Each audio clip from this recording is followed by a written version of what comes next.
બધું કેટલું શાંત છે આજે. જાણે કંઈક વાવાઝોડું આવવાનું હોય એમ લાગે છે.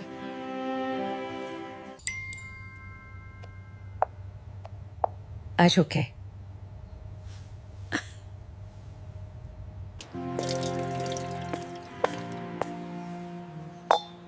આ બાનો ફોન અહીં કેમ છે?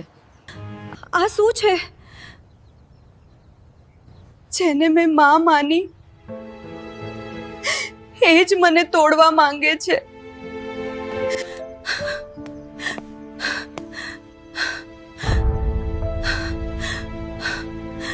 બા, આ બધું શું છે? તમે મારી સાથે આવું કરી શકો છો? તું આ ઘરમાં લાયક નથી અને હું જે કરું છું એ મારા દીકરાના ભવિષ્ય માટે કરું છું.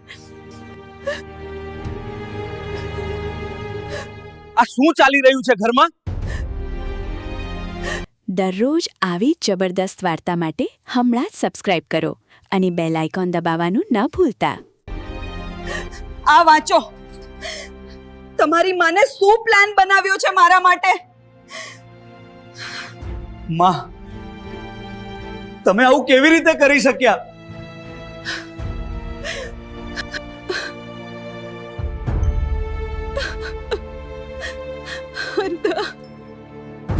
આ ઘર તૂટ્યું નથી, વિશ્વાસ તૂટી ગયો છે.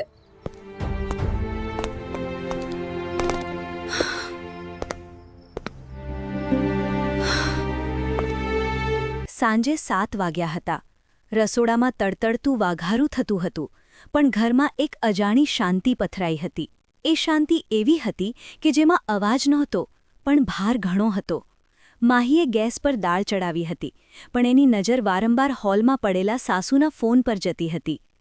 ફોન પહેલીવાર સાસુએ બેદરકારીથી ત્યાં મૂક્યો નહોતો. છેલ્લા ઘણા દિવસથી મીનાબેન ફોન હાથમાં લઈને ક્યારેક સ્મિત કરતી, ક્યારેક ગેલેરીમાં જઈ ધીમા અવાજમાં વાત કરતી અને માહી આવે એટલે તરત સ્ક્રીન બંધ કરી દેતી. પહેલાં માહીને લાગ્યું કે કદાચ કોઈ સગાવહાલા સાથે વાત હશે, પણ પછી વાતો બદલાતી ગઈ. ઘરમાં બધું મારા કહ્યા પ્રમાણે જ થવું જોઈએ. હજુ થોડા દિવસમાં એને સમજાઈ જશે. બધું પુરાવા સાથે કરવું પડે. આવા ટુકડા માહીના કાન સુધી આવતા અને પછી મીનાબેન એને જોઈ લેતા જે વાત બદલી દેતા. માહી નવી વહુ નહોતી. લગ્નને 3 વર્ષ થયા હતા. આ 3 વર્ષમાં એ ઘણું જોઈ ચૂકી હતી. સાસુનો કડવો સ્વભાવ, નણંદ કૃતિનું ઘરમાં આવતા જ આગ લગાડી જવું અને પતિ હિતેશનું એક જ વાક્ય, મમ્મી થોડી એવી જ છે, તું દિલ પર ના લે. દિલ પર ના લેવું સહેલું હોય તો દિલ બનાવ્યું જ શા માટે હોય? માહીએ આ ઘરમાં આવ્યાના પહેલા જ દિવસથી બધાને પોતાના માની લીધા હતા. સવારની ચા, સાસુની દવા, સસરાના ગરમ પાણી, હિતેશની ટિફિન, બધું એણે હસતા હસતા સંભાળ્યું. પણ બદલામાં એને શું મળ્યું? તુલના. અમારી કૃતિ તો આમ કરતી, મારી ભાભીની વહુ તો સાસુને માં માને, ઘરનું કામ કરે છે એટલે મોટું ઉપકાર નથી કરતી. એ બધું સાંભળીને પણ માહી ચૂપ રહી. કેમ કે એને લાગતું ઘર છે, માણસો છે, સમય સાથે બધું સારું થઈ જશે. પણ કેટલાક લોકો સમય સાથે સારા નથી થતા. તેઓ સમયનો ઉપયોગ બીજાને તોડવા માટે કરતા હોય છે. તે દિવસે મીનાબેન મંદિર જવાની ઉતાવળમાં હતા. કૃતિનો ફોન આવ્યો. મીનાબેન ઘાબડાઈને સાડી ગોઠવતી બહાર નીકળી ગઈ. ફોન હોલના કુશન પાસે જ રહી ગયો. સ્ક્રીન પર મેસેજની લાઇટ ઝબકી. માહીએ નજર ફેરવી. હૃદયે કહ્યું, ના, બીજાનો ફોન જોવો ખરાબ છે. પણ મનમાં બીજી અવાજ આવી. જો આખું ઘર તારી સામે કંઈક રમી રહ્યું હોય તો? જો તું જ એકલી અંધારમાં હોય તો? ફોન ફરી ઝબક્યો. સ્ક્રીન પર નામ દેખાયું, કૃતિ. મેસેજનો ઉપરનો ભાગ જ દેખાતો હતો. મમ્મી, કાલે જે કહ્યું હતું એ મુજબ પપ્પાને પણ. માહીના હાથ કંપી ગયા. એણે ધીમેથી ફોન હાથમાં લીધો. લોક નહોતો. કદાચ ઉતાવળમાં મીનાબેને લોક મૂકવાનું રહી ગયું હતું. માહીએ વોટ્સએપ ખોલ્યું. સૌથી ઉપર કૃતિની ચેટ. અને પછી જે શબ્દો એની આંખો સામે ખુલ્યા એણે માત્ર ઘર નહીં, એના અંદરના વિશ્વાસને પણ ચીરી નાખ્યો. કૃતિ. મમ્મી, માહીને ઘરમાંથી કાઢવી હોય તો હિતેશને સીધું ના કહો, પહેલે એને શંકામાં મૂકો. મીનાબેન. હા, હું રોજ એની સામે થોડું થોડું બોલું છું, હવે આગળનું પગલું લેવું છે. કૃતિ. એના પપ્પાએ લગ્ન વખતે જે પૈસા નહોતા આપ્યા એની વાત ફરી ઊભી કરો અને બોલો કે એ પોતાના મમ્મી પપ્પાને જ બધું મોકલે છે. મીનાબેન, હું કાલે એની અલમારી તપાસીશ, કંઈ ના મળે તો પણ કહીએ કે સોનાની રિંગ ગાયબ છે. માહીનો શ્વાસ અટકી ગયો. એણે સ્ક્રોલ કર્યો. કૃતિ. અને હા, હિતેશને કહેતા રહેજો કે માહી બહુ ફોન પર રહે છે, કોઈ સાથે ચેટ કરે છે એવો ઇશારો કરજો. પુરુષના મનમાં શંકા મૂકી દો, પછી એ જાત પત્નીથી દૂર થઈ જાય. મીનાબેન, મારે તો હિતેશ માટે બીજી છોકરી જ જોઈએ છે. શહેરમાં ફ્લેટ, કાર બધું છે. આ માહી શું લાવી? કૃતિ. હા મમ્મી, આને દબાવી દો. એકવાર બાળક થઈ જાય પછી કાઢવી મુશ્કેલ પડે. માહીના પગ નીચેની જમીન ખસી ગઈ. હજી ચેટ પૂરી નહોતી. એણે ઉપરની જૂની મેસેજ વાંચી. મીનાબેન, ગયા અઠવાડિયે દાળમાં મીઠું મેં જ વધારેલું, પણ દોષ એના પર ગયો. હિતેશે પણ 2 શબ્દ સંભળાવ્યા. હવે ધીમે ધીમે એની ઇમેજ બગાડવી છે. કૃતિ. વાહ મમ્મી, એ રડે તો રડવા દેજો. આવી વહુઓ પહેલાં સેવા કરે, પછી ઘરની માલિકી માંગે. મીનાબેન, સાચું. અને પપ્પા એની તરફ લે છે એ જ ખટકે છે, એટલે એમને પણ સમજાવવું છે કે વહુ ઢોંગી છે. માહીના હાથમાંથી ફોન સરકી જતો હતો. છેલ્લો મેસેજ એના હૃદયમાં સીધો ઘૂસી ગયો. જોઈ લે, 2 મહિનામાં આ છોકરી પોતે જ ઘર છોડીને જશે. એને એટલી માનસિક રીતે થકવી દઈશ. માહી સોફા પર જ બેસી ગઈ. કાનમાં ઘંટીઓ વાગવા લાગી. 3 વર્ષ! આખા 3 વર્ષ! જે સાસુ માટે એ ઉપવાસમાં પણ ગરમ રોટલી બનાવી, હોસ્પિટલમાં બાજુમાં બેસીને રાતો જાગી, દવા સમયસર આપી, એ જ સાસુ એને ધીમે ધીમે ઘરમાંથી કાઢવાની યોજના બનાવી રહી હતી. એ રડી શકતી નહોતી, કેમ કે કેટલાક આઘાત એવા હોય છે જ્યાં આંસુ પણ ડરી જાય. થોડીવારમાં દરવાજો ખુલ્યો. મીનાબેન પરત આવી. માહી સોફા પર જ હતી. ફોન એની બાજુમાં મૂકેલો. ચહેરો સફેદ, આંખો સૂકી. મીનાબેન એક ક્ષણ માટે અટકી ગઈ. અરે, તું આવી રીતે કેમ બેસી છે? માહીએ ધીમેથી ફોન ઉંચક્યો. મમ્મી, આમાં જે લખ્યું છે એ સાચું છે? એક પળમાં મીનાબેનનો રંગ ઉડી ગયો. પછી, જેમ ચાલાક લોકો કરે એમ એણે તરત ચહેરા પર ગુસ્સો લાવ્યો. શરમ નથી આવતી? મારી પરમિશન વગર મારો ફોન ચેક કરે છે? સબસ્ક્રાઇબ કરી લો, નહીતર આવી ઘણી હૃદયસ્પર્શી વાર્તાઓ ચૂકી જશો. માહીનો અવાજ તૂટી રહ્યો હતો, પણ શબ્દો સ્થિર હતા. મારો પ્રશ્ન એ નથી કે મેં ફોન કેમ જોયો. મારો પ્રશ્ન એ છે કે તમે મારી જિંદગી બગાડવાનો પ્લાન કેમ બનાવ્યો? મીનાબેન આગળ વધ્યા. ફોન ખેંચવાનો પ્રયત્ન કર્યો. આ બધું તારે સમજાય એવું નથી. મજાકમાં વાતો ચાલતી હોય. મજાક? માહી પહેલીવાર જોરથી બોલી. મજાકમાં તમે મારો પતિ મારી સામે ભડકાવો છો? મજાકમાં ચોરીનો ખોટો આરોપ મૂકો છો? મજાકમાં મારા બાળક થાય એ પહેલાં મને તોડી નાખવા માંગો છો? એ જ સમયે દરવાજે હિતેશ આવ્યો. શું થયું? બહારથી અવાજ આવી રહ્યો હતો. માહીએ એની તરફ જોયું. 3 વર્ષનું પ્રેમ, વિશ્વાસ, અપેક્ષા બધું એ એક નજરમાં હતું. હિતેશ, બેસ. આજે તારે વાંચવું પડશે. મીનાબેન તડકી ઉઠ્યા. કંઈ વાંચવાનું નથી, આ છોકરીએ હદ પાર કરી દીધી. પણ હિતેશે માહીના ચહેરા પર કંઈક એવું જોયું કે પહેલીવાર એ ગંભીર બન્યો. માહી, ફોન આપ. માહીએ ફોન એની હાથમાં મૂક્યો. હિતેશ ચાટ વાંચતો ગયો. પહેલાં એની ભ્રૂભંગ સકડી, પછી ચહેરો નિર્જીવ થયો, પછી હોઠ કંપ્યા. એણે ઉપરથી નીચે સુધી આખી ચાટ વાંચી.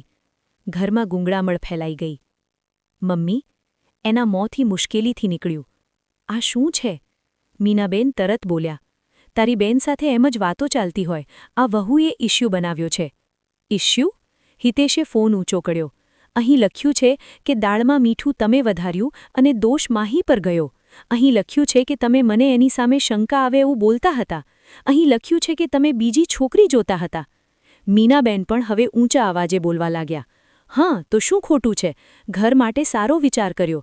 આ છોકરી આવી ત્યારથી ઘરમાં શાંતિ છે?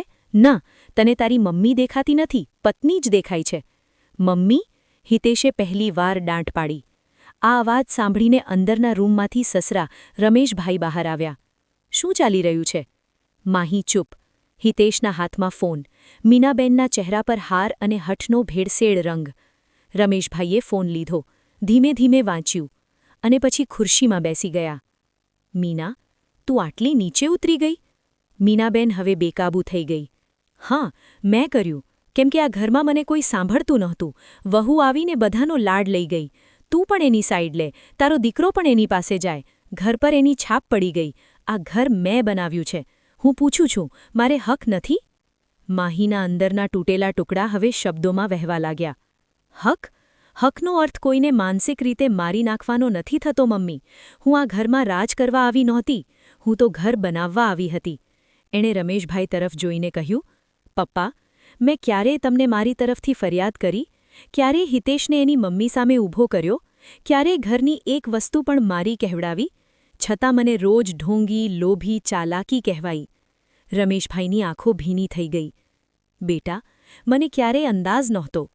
માહી હસવા જેવી લાગી, પણ એ હાસ્યમાં ફક્ત દુઃખ હતું. અંદાજ કેમ આવશે પપ્પા? જે લોકો રમત રમે છે એ લોકો બહારથી ઘણા ધાર્મિક, સીધા સાદા અને સારા લાગે છે. એ જ સમયે ફરી ફોનમાં મેસેજ આવ્યો, કૃતિનો. હિતેશે તરત ખોલ્યો. કૃતિ, મમ્મી, સાંજે હિતેશને કહેજો કે માહીના ફોનમાં પણ ચેક કરવું, ડરાવવામાં રાખવું પડશે. આ મેસેજે બાકી રહેલો નકાબ પણ ઉતારી નાખ્યો. હિતેશ સોફા પર બેસી ગયો. એણે માથું પકડી લીધું. માહી, હું તને કેટલું ખોટું સમજતો રહ્યો. માહીનો ગળો ભરાઈ ગયો. હા હિતેશ, જ્યારે હું કહેતી હતી કે મમ્મી મને ગેરસમજથી જોડી રહ્યા છે ત્યારે તું કહેતો તું વધારે વિચારે છે. જ્યારે મને ખોટો દોષ લાગ્યો ત્યારે તું પૂછ્યું પણ નહીં. તારી ચુપ્પીએ પણ મને એટલું જ દુઃખ આપ્યું જેટલું આ ચેટ્સે. ઘરમાં સન્નાટો. પછી ધીમે ધીમે એક શક્ય ઊભું થવા લાગ્યું. આજે વાત માત્ર સાસુ વહુની નહોતી. આજે વાત વિશ્વાસની હત્યા વિશે હતી. રાતે કોઈએ સાથે ભોજન નહીં લીધું. માહીએ પોતાનો બેગ બહાર કાઢ્યો. હિતેશ રૂમમાં આવ્યો. શું કરે છે? હું અહીં રહી શકું એમ નથી. માહી, પ્લીઝ એક તક આપ. તક? એણે વળીને જોયું. 3 વર્ષથી હું તક જ આપી રહી છું. તમારી મમ્મીને, આ ઘરને, તમને. હવે મારી જાતને આપવી છે. પણ તું જતી રહેશે તો બધું તૂટી જશે. માહીનો અવાજ ધીમો હતો પણ બહુ કડવો નહોતો. હિતેશ, બધું આજે તૂટ્યું નથી. બધું તો એ દિવસે તૂટવા લાગ્યું હતું જ્યારે તું સત્ય તપાસ્યા વગર મારી લાગણીઓને નકારી દેતો હતો. હિતેશ પાસે જવાબ નહોતો. એણે માત્ર એટલું પૂછ્યું, તું મને છોડીને જઈ રહી છે? માહીની આંખોમાંથી આખરે આંસુ વહી પડ્યા. હું તને સજા આપવા નથી જઈ રહી. હું મારી જાતને બચાવવા જઈ રહી છું. એણે કપડાં બેગમાં મૂક્યા. મેકઅપ, આભૂષણ, ભેટો, ઘણું બધું એણે હાથ પણ ન લગાડ્યું. ફક્ત પોતાના થોડા કપડાં, એક ડાયરી અને માતાની તસવીર. બહાર આવી. રમેશભાઈ દરવાજા પાસે ઊભા હતા. બેટા, ના જા. હું ખાતરી આપું છું, હવે આ ઘરમાં તારી સામે કંઈ નહીં થાય. માહીએ એમના પગે હાથ મૂક્યો. પપ્પા, તમારો દોષ નથી, પણ ઘાવ જ્યાં લાગ્યો હોય ત્યાંથી થોડું દૂર જવું પડે. મીનાબેન દૂર ઊભા હતા. હઠ હજુ ચહેરા પર હતો, પણ આંખોમાં હલચલ હતી. કદાચ પહેલીવાર એમને સમજાતું હતું કે રમત બહુ મોટી પડી ગઈ. માહીએ એમની તરફ જોયું. મમ્મી, હું તમને શાપ નહીં આપું, કેમ કે જે સ્ત્રી બીજી એક સ્ત્રીનું ઘર તોડવા નીકળે છે એની અંદર પહેલેથી જ ઘણું ખાલી હોય છે. આ શબ્દો મીનાબેનને સીધા વાગ્યા. માહી ઘરની બહાર નીકળી ગઈ.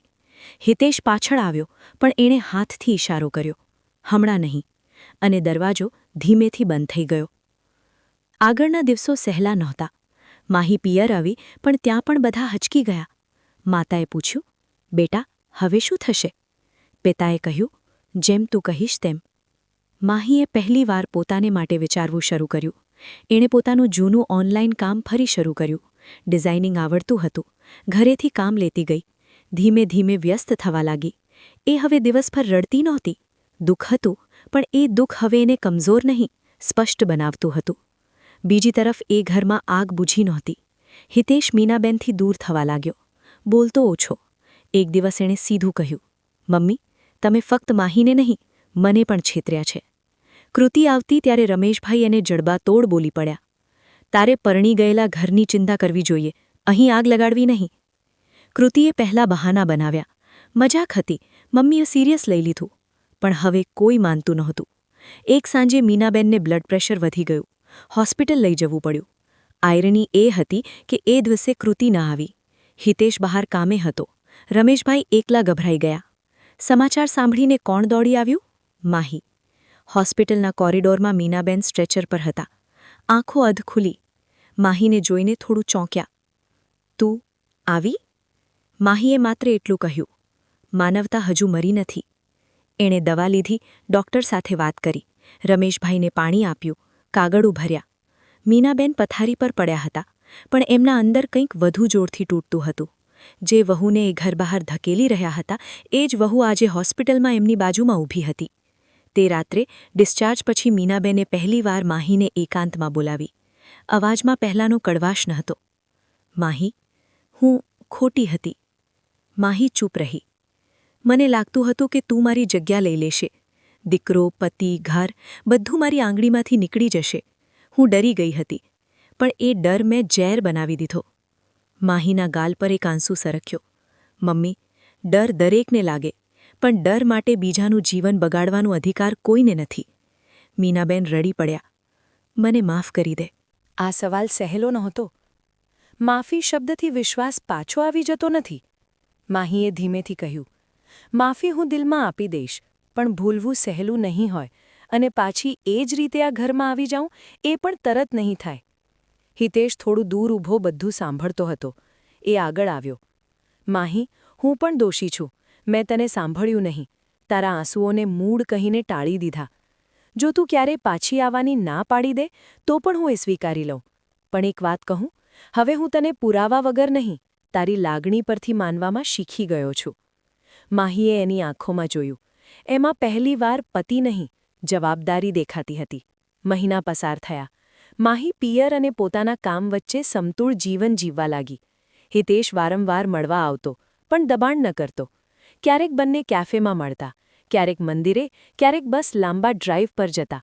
વાતો ફરીથી શરૂ થઈ. પ્રેમ પાછો લાવવો મુશ્કેલ નથી, વિશ્વાસ પાછો વાવવો પડે. એક દિવસ માહી ફરી એ ઘરમાં ગઈ. વહુ તરીકે નહીં, પોતાની શરતો પર. મીનાબેન દરવાજા પર ઊભા હતા. આ વખતે એમના ચહેરા પર અહંકાર નહીં, સંકોચ હતો.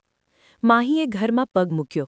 એણે સીધું હોલમાં બેસીને કહ્યું, હું અહીં પાછી રહેવા તૈયાર છું, પણ કેટલીક વાતો સ્પષ્ટ રહેશે. હવે પછી ખોટી વાત, માનસિક દબાણ, ઇશારા, તુલના એક પણ નહીં. હિતેશ અને હું અલગ નિર્ણય લઈશું. સન્માન બધાને મળશે, પણ ડર કોઈ નહીં રાખે. મીનાબેન માથું ઝુકાવીને બોલ્યા, બરાબર. રમેશભાઈની આંખો ચમકી. હિતેશના ચહેરા પર વર્ષો પછી શાંતિ આવી. માહીએ આગળ એક વાક્ય ઉમેર્યું, અને આ ઘરમાં હવે કોઈનો ફોન ચેક કરવાની જરૂર નહીં પડે, કેમ કે હવે વાતો ગુપ્ત નહીં, ખુલ્લી થશે. ઘરમાં એક ગાઢ શાંતિ છવાઈ ગઈ. પણ આ વખતે એ શાંતિ ભારે નહોતી. આ વખતે એ શાંતિ નવા નિયમોની હતી, નવા શ્વાસની હતી, નવા ઘર બનવાની હતી. થોડા દિવસ પછી કૃતિ ફરી આવી. જૂની ટેવ પ્રમાણે ટિપ્પણી કરવા જઈ રહી હતી કે માહીએ સીધી એની આંખોમાં જોઈને કહ્યું, કૃતિબેન, સંબંધો સલાહથી બચે છે, ષડયંત્રથી નહીં. તમારે આવવું હોય તો પ્રેમથી આવજો, આગ લઈને નહીં. કૃતિ પાસે પહેલીવાર શબ્દ નહોતો. મીનાબેન બાજુમાં ઊભા હતા. એક ક્ષણ માટે એમને પોતાની જૂની છબી દીકરીમાં દેખાય. એણે તરત કહ્યું, કૃતિ, હવે આ ઘરમાં કોઈની પાછળ વાત નહીં થાય. આ વાક્ય સાંભળીને માહીને અંદરથી કંઈક બંધ થતું અને કંઈક ખુલી જતું લાગ્યું. કેટલાક વિજય એવા હોય છે જેમાં ચીસ નથી હોતી, ફક્ત શાંતિ હોય છે, અને શાંતિ કરતાં મોટો બદલો કોઈ નથી. વર્ષો પછી લોકો આ ઘરની વાર્તા અલગ રીતે કહેતા હતા. એક લાઇક, એક સબસ્ક્રાઇબ અને એક શેર, બસ એટલો સપોર્ટ જરૂરથી આપજો હો ને. કોઈ કહે વહુ બહુ હિંમતવાળી નીકળી. કોઈ કહે સાસુને પોતાની ભૂલ સમજાઈ ગઈ. કોઈ કહે ઘર તૂટતા તૂટતા બચી ગયું. પણ સત્ય શું હતું? સત્ય એ હતું કે ઘર ચેટ્સથી તૂટ્યું નહોતું. ઘર તો ત્યારે તૂટે છે જ્યારે પોતાના લોકો તમારું દુઃખ સાંભળવાનું બંધ કરે છે. અને ઘર ફરી ત્યારે બને છે જ્યારે કોઈ એક સ્ત્રી રડીને, તૂટીને, એકલી ઊભી રહીને એ કહે છે, હું ખોટી નથી, અને હવે મને ચૂપ પણ નહીં કરાવી શકાય.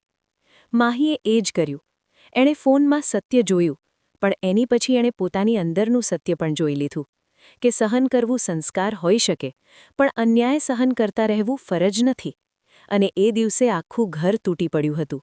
હા, પણ એ જ દિવસે એક નવી માહી જન્મી હતી. એવી માહી જેને હવે કોઈ ચેટ, કોઈ શંકા, કોઈ ષડયંત્ર, કોઈ સંબંધના નામે આપવામાં આવતો ડર ફરી ક્યારેય તોડી શક્યો નહીં.